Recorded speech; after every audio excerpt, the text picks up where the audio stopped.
Welcome back, students, to the next session of Chief Seattle's speech.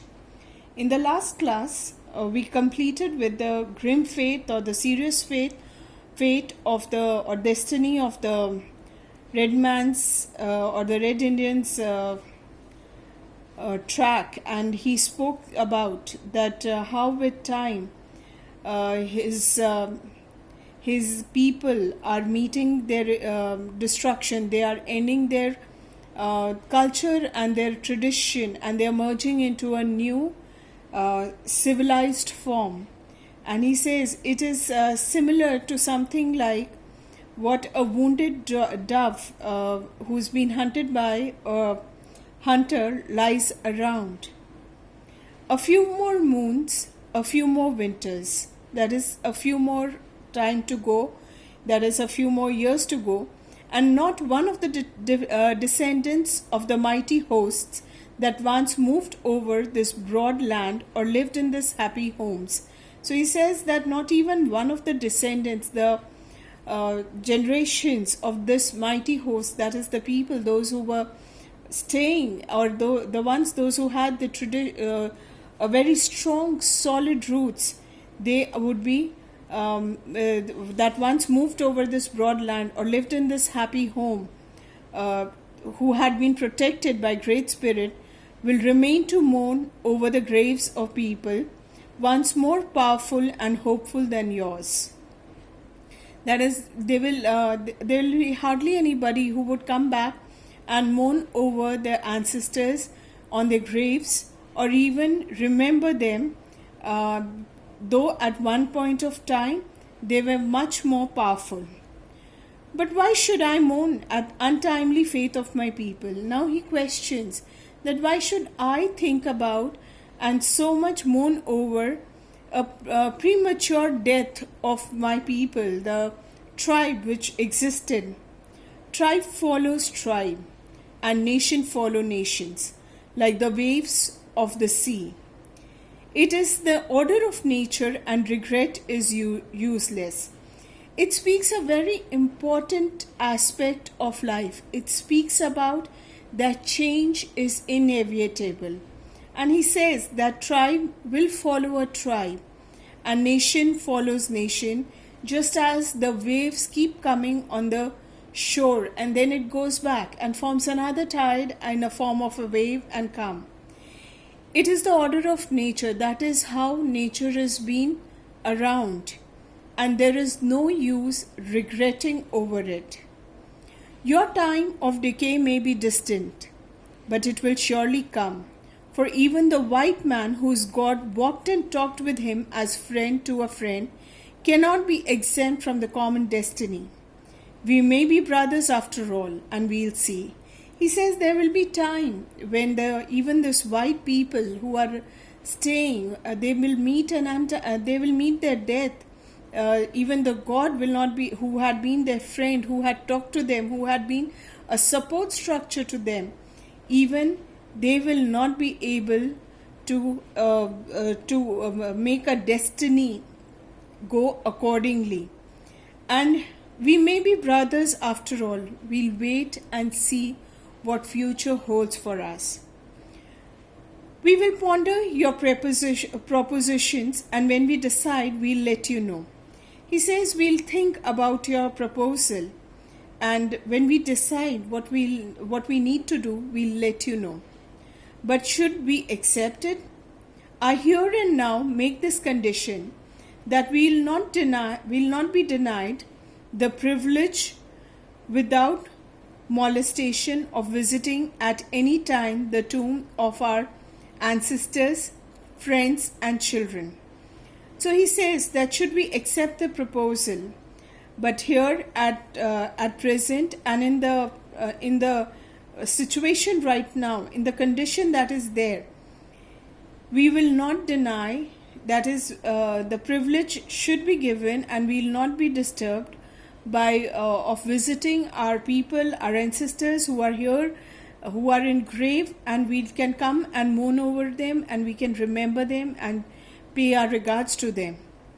Every part of this soil is sacred, that is, every part is pious and It's sacred in the estimation of my people, that is, in the opinion of my people.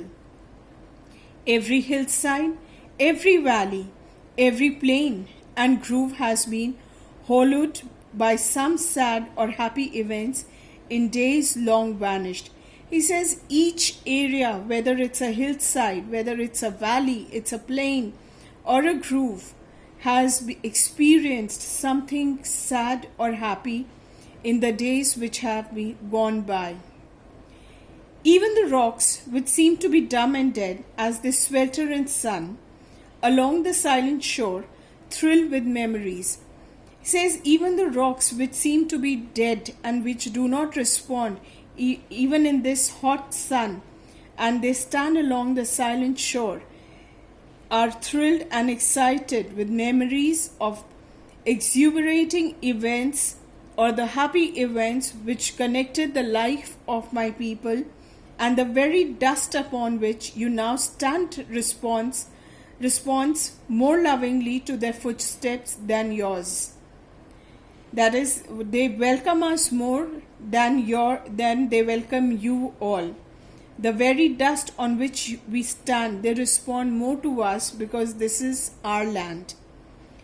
Because it is rich with blood of our ancestors, and our bare feet are conscious of sympathetic touch. He says it is rich with the blood because our ancestors have lived here.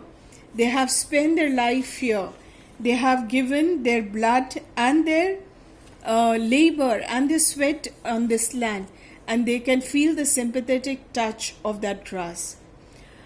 Our departed braves, fond mothers, glad, happy-hearted maidens, and even the little children who lived here and rejoiced here for a brief season will love their somber solitudes, and even at eventide they greet shadowy returning spirits. Now he says that our departed braves, that is, our red Indians who have gone by, who have died in the wars, or the sacrifices they have made, the fond mothers, the mothers who have spent memorable time on this land, happy-hearted maidens, young girls, even the little children who lived here and rejoiced here for a very short period of time, they will come back to this desolate or this solitude or this isolated place, and will come and enjoy their evening. Even tide, they great in the evening time, when the great shadowy returning spirit, that is, even the time when it is dull and it is dark. And when the last red Indian shall have perished, and the memory of my tribe shall have become a myth among the white men, these shores will swarm with the invisible dead of my tribe. And when your children's children think themselves alone in the field, the store, the shop, upon the highway, or in the silence of the pathless woods, they will not be alone. In all the earth, there is no place dedicated to solitude. He says that even it's a myth. It's just a hallucination that this area, that the white men, even when they come on the shores, when they swarm around, and there will be invisible dead of my tribe who will be roaming around on those shores. When the children, when they think themselves to be alone in the field or on the highway, you will have red Indians, spirits which have lived on this land, protecting them and looking after them. There is no place which is dedicated to isolation or solitude. At night, when the streets of your cities and villages are silent, and you think them deserted, they will throng with returning hosts that once filled them and still love this beautiful land. He says during that at night, when you think that your cities and your lanes which are